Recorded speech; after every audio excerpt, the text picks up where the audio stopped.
ପ୍ରଦୂଷଣ ପ୍ରମାଣପତ୍ର ପାଇଁ ଜରିମାନା। ମାର ମାର ଭଣ୍ଡାରିଆକୁ ମାର ନୀତିରେ ସାଧାରଣ ଲୋକଙ୍କୁ ହଇରାଣ କରିବା କେବଳ ଜନ ଅସନ୍ତୋଷ ବୃଦ୍ଧି କରିବା ସାର ହେବ।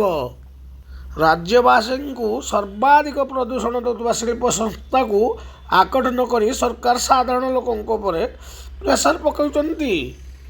ଚ୍ୟାନେଲକୁ ସବସ୍କ୍ରାଇବ କରିବେ, ଲାଇକ୍ କରିବେ, କମେଣ୍ଟ କରିବେ, ନୂଆ ଆସିଥିଲେ ବେଲ୍ ଆଇକନ୍ଟିକୁ ବଜାଇ ଦେବେ, ସବସ୍କ୍ରାଇବ କରିବେ। ଶିଳ୍ପ ସଂସ୍ଥାକୁ ଛାଡ଼, ଗରିବଙ୍କୁ ଧର। ଦିଲ୍ଲୀ ପ୍ରଦୂଷଣକୁ ଟପିଲା ଓଡ଼ିଶା। ପଲ୍ୟୁସନ୍ ସାର୍ଟିଫିକେଟକୁ ନେଇ ରାଜ୍ୟରେ ହଇଚଇ ସୃଷ୍ଟି ହୋଇଥିଲା। ଏହାକୁ ଦେଖି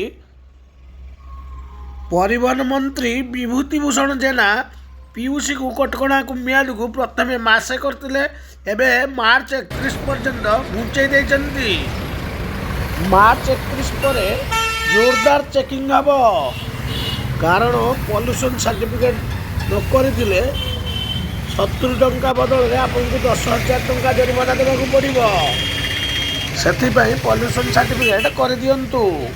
ସରକାରଙ୍କ ପକ୍ଷରୁ ଜାରି ସଦ୍ୟ କଟକଣାକୁ ନେଇ ମୁଖ୍ୟତଃ ଦୁଇ ଚକିଆ ଯାନ, ବାଇକ୍ ମାଲିକଙ୍କ ମୁଣ୍ଡରେ ଚଡ଼କ ପଡ଼ିଛି। ଜରିମାନାରୁ ବର୍ତ୍ତିବା ଲାଗି ଗ୍ରାମାଞ୍ଚଳରୁ ଆରମ୍ଭ କରି ସହରାଞ୍ଚଳରେ ଥିବା ବହୁ ପ୍ରଦୂଷଣ ପରୀକ୍ଷା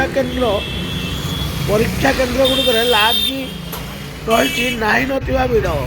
ବିଚରା ବାଇକ୍ ମାଲିକମାନେ କାମଧନ୍ଦା ବନ୍ଦ କରି ଘଣ୍ଟା ଘଣ୍ଟା ଠିଆ ହେଉଛନ୍ତି ଓ ଲମ୍ବା ଲାଇନରେ ପୁଣି ପିୟୁସି ହାସଲ ରାସ୍ତାରେ ରହି ଅନେକ ପ୍ରତିବନ୍ଧକ।